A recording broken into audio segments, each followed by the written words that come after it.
My name is Clint Hall. Actually, I want to make sure we get off on the right foot. So, full disclosure, Clint is a nickname. It's a family name. My real name is Clenneth, Clenneth, because my mother Clarissa and my father Kenneth thought it would be romantic for me to have to spell my name to everybody. I'm still better off than my brother Kenisa.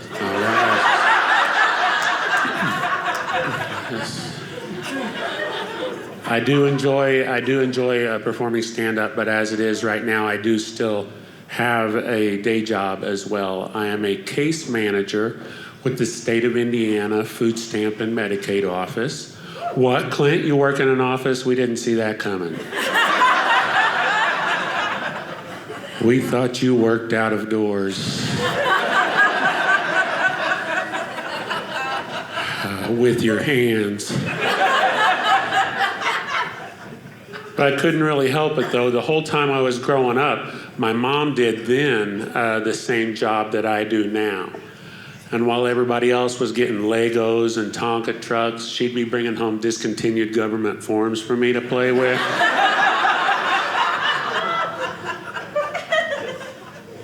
Be filling those out with the kids in the neighborhood.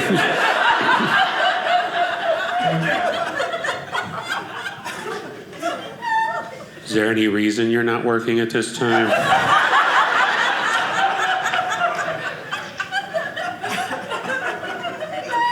I'm 7, what's wrong with you? I can't talk a lot about what I actually do at work because when my supervisor found out I was doing stand-up comedy, she told me so. She said, everything we do here is proprietary. Like they're afraid Kentucky's gonna find out what we're doing. Steal all our food stamp business. I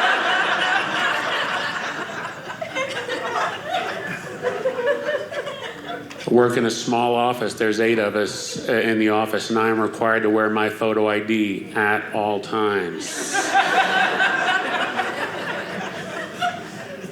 I asked my supervisor why. She says, that's a security measure in case somebody gets in here who's not supposed to be.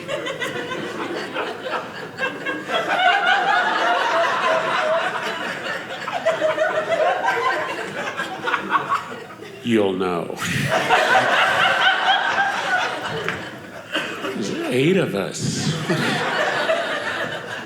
Get a lot of interesting rules from the state. I got an email last week. Absolutely nobody is allowed to take selfies at work and post them to social media. Why would I want to?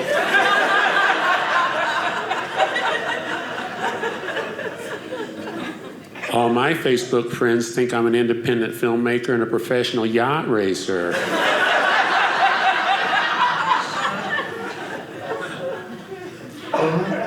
But you know what's really interesting about processing government documents all day, every day? Nothing. So last month, for the first time in 30 years, I have actually applied for a new job. Woo! Woo! Woo!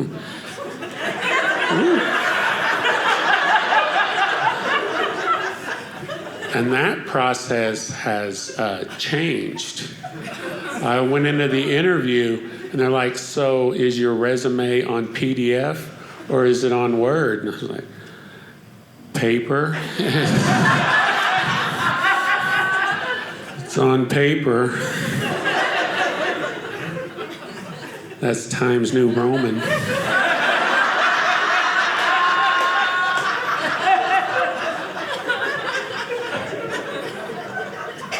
They wanted a copy of my college transcript, which I hadn't seen since college. I haven't even seen my diploma since we finally got a coffee table that was already level. So I had to go online, try and get a copy of my college transcript. I got to answer these security questions to make sure I am who I say I am. Like, which of the following classes were you enrolled in 1991? I don't even remember what I had for breakfast, let alone what class I was skipping 30 years ago. And the questions they ask at the interview. So, Clint, what's your biggest weakness? Bench press?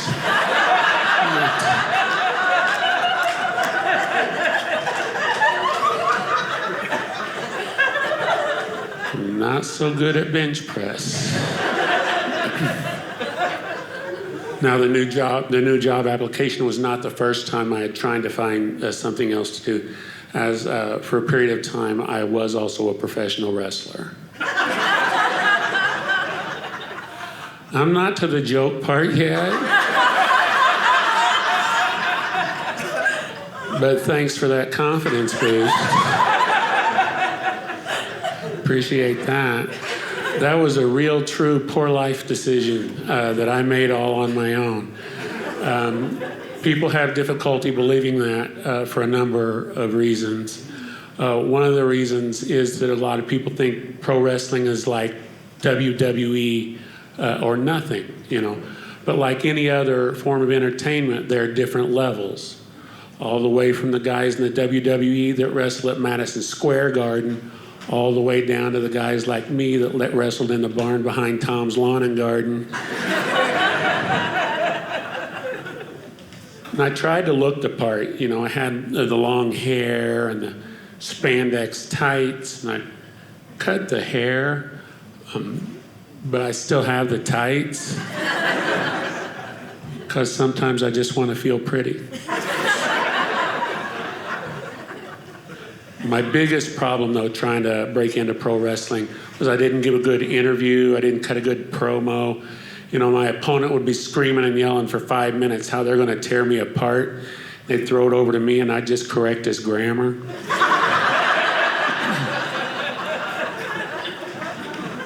It was like Cannonball Hall. You heard what crazy Loco, Lobo had to say. What is your response? And I'd be like, oh, I heard him all right.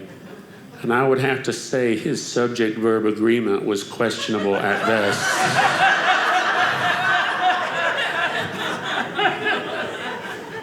And his incessant use of misplaced modifiers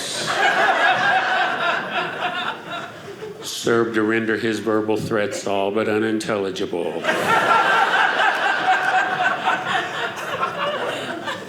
Brother.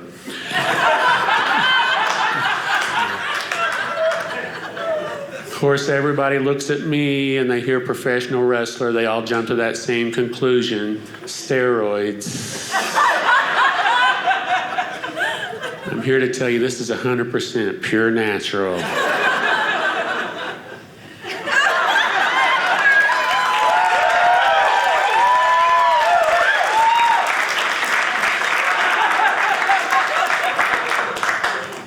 I don't think that's supposed to pop. A lot of people, once they do believe I was in professional wrestling, they all want to know, so what was your finisher? How did you end the match? Usually on my back. So I got into something a little easier on my body, so I decided to break into stand-up comedy.